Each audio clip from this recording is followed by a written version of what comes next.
A legendary VFX studio shuts its doors, the developer of a Blender add-on ClayPencil teases a powerful new version, and Photoshop lands on your iPhone with full compositing powers. It's Motion Mondays, and no, I have no idea what happened to Joey.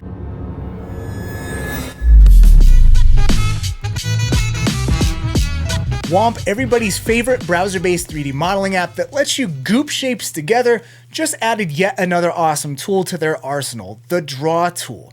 Now this is actually pretty big because what it unlocks is the ability to have like the Illustrator Pin tool combined with Cinema 4D's extrude and sweeps objects right in your browser. And until now, you really only had a certain number of like primitive shapes that you could create in Womp and then blend them together. But this Draw tool kind of completely changes that by unlocking a whole bunch of different ways to create unique 3D shapes. You can literally draw paths directly in your viewport and extrude them or sweep them into 3D forms instantly. The best part, the Draw tool is completely free. So if you're using the Womp free version, you already have access to this new feature. So definitely go give it a spin over at womp.com and check out my intro to Womp tutorial that I made to get all up and running with Womp. The links will be in the description. Speaking of awesome tools, the next version of the popular ClayPencil add-on for Blender was just teased by its creator, Daniel Martinez Lara. Now, if you're unfamiliar with ClayPencil, it's this brilliant mashup of grease pencil and geometry nodes that basically translates 2D strokes into 3D clay style models automatically. So how it works is you basically just draw an outline of whatever the shape is that you're trying to create, and ClayPencil generates a 3D mesh that looks like claymation from those 2D outlines. It's actually pretty incredible what this can do, and version 0.2 is set to take it even further with more complex 3D shapes and a streamlined UI. Now currently there's no release date for this new version just yet, but I highly recommend that you follow Lara on social media because he's constantly posting tests and updates. You can grab the existing ClayPencil 0.1 on Gumroad if you want to try it out right now.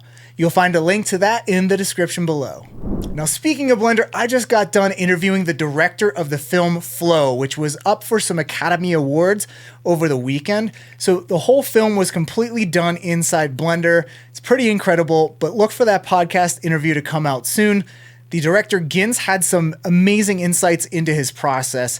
And speaking about Blender, this is a friendly reminder that if you've been wanting to kind of port your existing 3D skills over to Blender, our Blender for 3D Artists course is included in our team training. It's the perfect way to translate what you already know into Blender's workflow without starting from scratch. Now, if you want to learn more about our team training options, head on over to our team's training page. And if you've been eyeing any of our other courses, stay tuned because registration for spring 2025 starts soon. So don't miss a chance to lever up your skills this spring. You'll find a link to our team training and courses page in the description. Now on to some very sad news. Pour one out for the legendary VFX studio, The Mill, along with the other companies under the parent company Technicolor's umbrella, which all just shut down this past Monday. Now apparently this wasn't due to AI taking over or market changes, it was plain old mismanagement at the highest levels. Sean Severi, who was head of creative production at The Mill, shared his thoughts on LinkedIn, and he explained that someone basically killed Technicolor along with The Mill, MPC, Mikros, and Mr. X, putting around 4,500 people out of work in less than 24 hours. According to Sean, the first president buried the company under massive debt by acquiring all the top VFX studios, leaving them struggling from the get-go. The second president, after a terrible merger, took them public and artificially inflated the company's values until the real numbers were revealed. And the third president came from a car rental company, had no vision of what they were building or selling. So yeah, creating mind-bending visuals while drowning in debt proved impossible. And it seems that so many incredibly talented people were mismanaged by a very few at the top, ruining it for everybody. Now this hits close to home. I'm sure we all know people who have worked at The Mill at some point, but it's not all doom and gloom. The Mill US is continuing on in another form. The creative leadership and staff have banded together to form a new company called Arc Creative, partnering with Dream Machine FX. Over 100 former US mill workers have joined this new venture alongside other VFX boutiques like Important Looking Pirates, which is a fun name, who worked on Shogun, and Mavericks VFX, who did work on The Handmaid's Tale. Our creative will focus on advertising, game cinematics, and trailers, so the mill's DNA lives on, rising from the ashes like a phoenix made with incredible VFX. We give our best to anyone affected by this transition, and if there's any way we can help, definitely reach out. And let us know what your favorite mill piece is through the years. You can leave that in the comments. All right, let's shine a light on some incredible artists doing some amazing work. First up is fellow Denverite Harrison Vincent, who is incredibly humble, talented, and just launched a slick new website. He's basically a Renaissance man who knows every aspect of the 3D process, from modeling to simulations to lighting to cinematography. It is pretty awesome to see such a killer 3D artist representing Denver, Colorado, where I live. So check out his recent short film too. It's pretty mind-blowing. Now up next is Nocky Dinh, who just released a brand new reel packed with fun, playful character work and stylized non-photorealistic pieces. The breadth of styles she works in is super impressive. Congrats to Nocky on all she's accomplished so far in her career and her new reel. Up next is Motion Collabs, an online motion graphics collaborative community that just dropped their latest project, a city pop music video animated by 60 artists from all over the world. Now, I've actually been getting into city pop lately. It's this cool kind of synth-infused Japanese pop style from the 80s, and seeing how 60 different animators interpreted this genre is fascinating.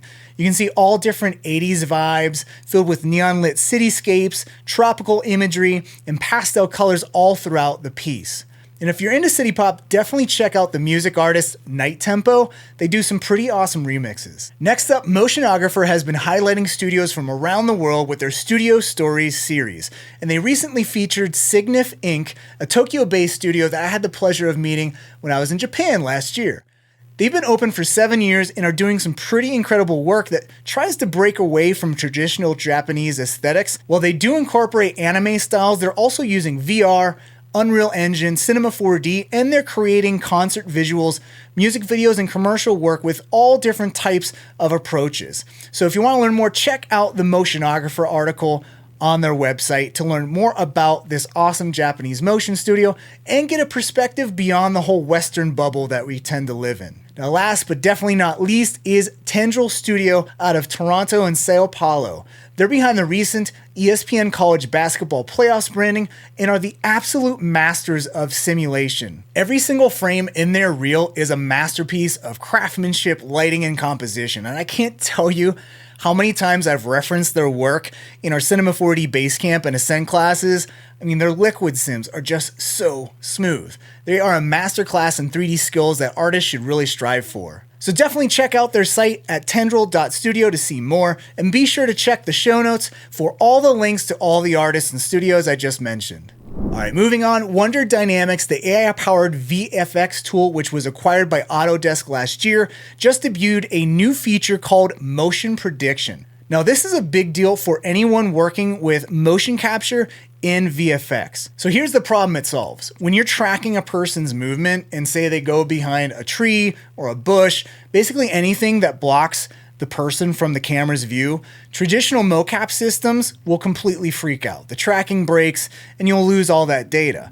With their motion prediction AI, that system can actually continue tracking the character movement even when body parts are partially or fully occluded from the camera view. So the AI is basically going to fill in the gaps, and it will allow you to deliver a clean mocap track that you can use in your favorite 3D app. And the really cool part is this is markerless motion capture. So no expensive suits, no fancy camera setups required. You just shoot your footage and you let AI handle the rest. So this could be huge for any indie creators who can't afford that traditional mocap setup but still want professional quality movement in their projects. So check out wonderdynamics.com to learn more about that feature.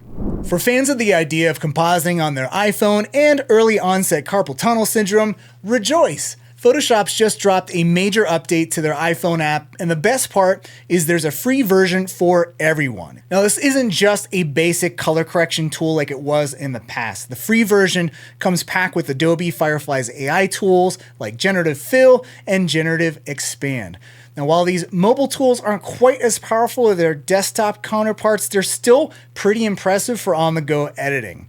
Now, the demo shows you can select elements with an AI selection tool, you can remove things, add things, paste other objects, and use layers in your document. Now, I already use tools like CapCut on my phone to post things to social media, so I bet there's a lot of, I'm gonna say it, content creators that will love having all this compositing ability in their pockets. But what do you think? Let me know if you'll be checking this out on your iPhone and if you use any other creative apps on your phone.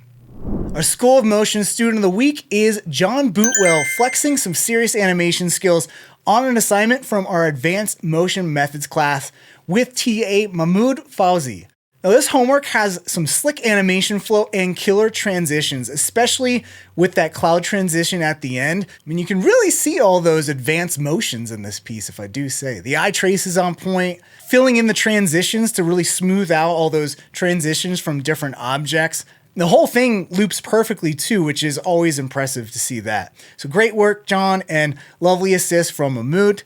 And check out more of John's work on his website, johnbootwell.com. I really love seeing when artists put their personality into their sites, and you definitely get a sense of that with John's. He seems like the kind of fun person you'd want to work on your next project with, even if you're an alien. It's always awesome seeing our students killing it in class. If you want to learn more about advanced motion methods, the class where John created this assignment, head on over to schoolofmotion.com. You'll find links and more in the description. If you wanted to work for one of the most wealthy living artists on the face of the planet, well, now's your chance. Beeple Studios is hiring. That's right. You can help design creepy, dancing Beeple dogs and wear lifelike dictator masks. Just make sure you know your NFTs from your JPEGs because that's part of the deal. You can check out the full requirements on the website, and hey, maybe you'll land a job at the Willy Wonka factory of digital art. And that's it for Motion Mondays this week. Joey will be back next week, or will he? Remember to check out our team training, which includes our Blender for 3D Artists course that hundreds of people have already signed up for. And head on over to our team's training page for more info, and stay tuned because spring registration is starting real soon. Thanks again for watching, and I'll catch you again real soon, hopefully. Unless the pugs get me too. Pugs wouldn't do that. Pugs like me. Pugs wouldn't hurt someone with a pug hat.